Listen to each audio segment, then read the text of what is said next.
Сәлеметсіздер ме? Бүгін біз 7-ші сыныпқа арналған үстеу тақырыбын өтетін боламыз. Үстеу ол іс-әрекеттің, қимылдың белгілерін, яғни мезгілін, мекенін, себебін, мақсатын, мөлшерін, амалын білдіретін сөз табы. Үстеу құрамына қарай дара және күрделі болып бөлінеді. Дара үстеулер бір бөлуден тұрады. Мысалы, талай, ілгері. Күрделі үстеулеріміз кемінде 2 түбірден тұрады.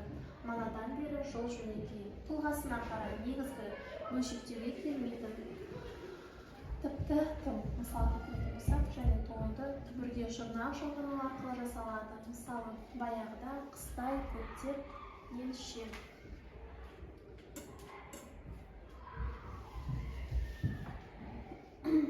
Мезгіл үстеуіміз мағыналық түрлері 7 түрге бөлінеді. Яғни мезгіл үстеу, мекен үстеу, сын қимыл, бейне үстеуі, күшейткіш үстеу, мақсат үстеу және себеп салдар үстеуі.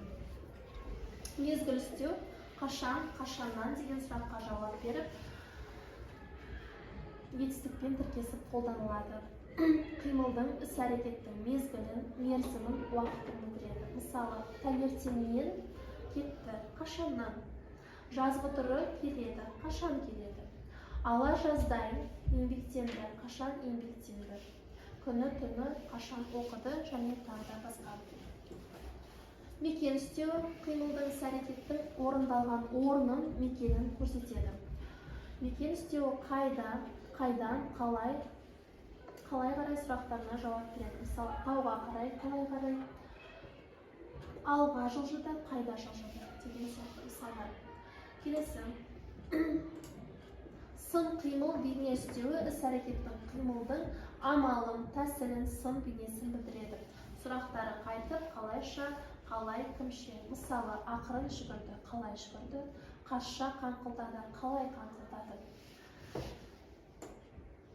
Мөлшер үстеуі қанша, қаншама, қаншалық, қаншалап деген сұрақтарға жауап береді. Мөлшер үстеуі сынның немесе қимылдың көлемдік дәрежесін, мөлшерін, шама шарқын білдіреді. Мысалы, сонша, қанша, шаршатты. Қанша шаршатты, сонша шаршатты. Bir шама, қаншама, кешігіп келді. Күшейткіш үстеуі сұрағы қалай. Мысалы, әбден жүдепті, керемет биледі, мүлдем қосалта алмады. Яғни күшейткіш үстеу қимылдың, іс-әрекеттің сынның, сапасын, белгісін не солғындап, не күшейтіп көрсетеді. Мақсат үстеуі атында тұрғандай, не мақсатпен қалай деген сұраққа жауап беріп, іс-әрекеттің, қимылдың орындалу мақсатын білдіреді. Мысалы, әдейі айтты, қасақана кетіп қалды. Жорта білмегенсізді, әдейілеп шақырды. Және үстеудің соңғы түрі себеп салдар үстеуі. Не себепті, қалай, неге деген сұрақтарға жауап береді.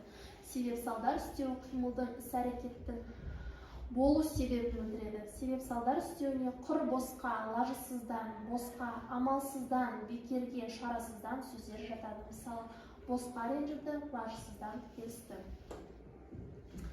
Оқулығымызда 7-ші сыныпқа арналған оқулығымызда оқушыларға осындай тапсырмалар беріледі. Яғни берілген етістіктер мен үстеулерді біріктіріп сөз тіркестерін құрастыру керек. Әдейі таңдады, әдейілеп іздеді, жорта келді деген сияқты. Және тағы бір тапсырманың түрі берілген мәтіннің ішінен үстеулердің мекен, мезгіл, мақсат, күшейткіш түрлерін тауып, теріп жазу. Назарларыңызға